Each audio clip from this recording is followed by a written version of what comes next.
مدرب عالمي كبير قوي وما نجحش. هي دي بقى النقطه اللي عايز انا اوصلها لجمهور النادي الاهلي. احنا في مسيرتنا كده او على الاقل من ساعه ما انا اتفرجت وبعد كده بقيت لاعب وبعد كده بقيت مدرب، في مسيرتنا هتلاقي المدربين اللي هم سوبر قوي او سيفاتهم قويه قوي مش هيتعدوا 2 3 في تاريخنا ده. المعظم كانوا اللي هو المستوى انا بتكلم على السي في، مش بتكلم على شغله. ايوه، يا المتوسط يا يمكن اقل من المتوسط. يعني لما تيجي تعد اللي هم مسمعين جامد في اوروبا مثلا، هتلاقي مارتن يول اللي اشتغل 8 سنين في الدوري الانجليزي صحيح مع توتنهام. هتلاقي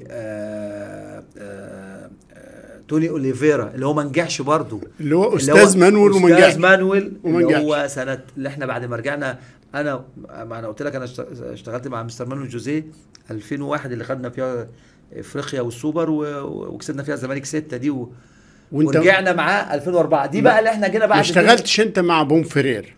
لا. وتوني اوليفيرا ده كان قبل مانويل في المره الثانيه اللي احنا رجعنا فيها. تمام. جاز كان الكابتن حسام البدري وانا واحمد ناجي مع مانويل جوزي اللي هو اللي رجعنا فيهم، اللي جبنا بقى ابو تريكه والمجموعه دي.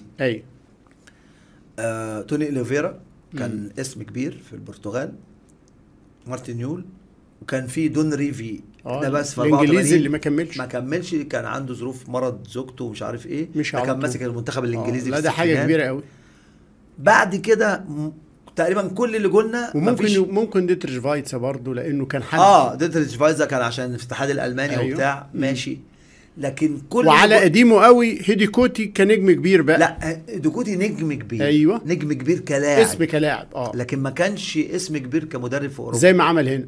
ايوه هو عمل هنا. هو ما كانش اسم مطرقع في اوروبا، هو كان اسم لاعب من اساطير كره القدم هيديكوتي طبعا. ايوه هيديكوتي وبوشكاش والفتره دي بتاعت المجر وريال مدريد وبتاع كانوا مكسرين الدنيا. فما كانش كان اسم لامع، لكن ما كانش.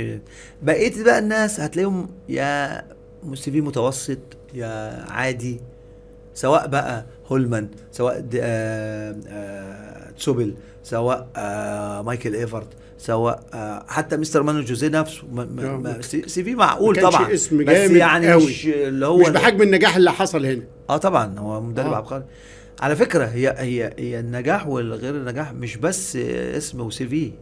عشان كده انا لما الناس بتقعد تقول لي الاهلي محتاج مدرب سي في قوي مش عارف ايه، انا مش شايف كده. هي المهم انك توفق في الاختيار، لان في ناس جت سيفيات وما وفقتش او تجربتهم ما كملتش. يعني مارتن يول انا شايف ان تجربته لم تكتمل. مارتن يول اشتغل 4 شهور بالظبط في الاهلي، 4 شهور ونص بالظبط، وانا كملت لوحدي بعديها حوالي 15 يوم او 20 يوم عشان كان ناقص ماتشين 3 والموسم خلاص كان هيخلص. منهم كان ماتش اسك في ابيجان.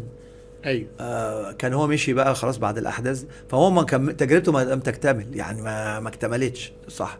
وفيهم ما وفقوش،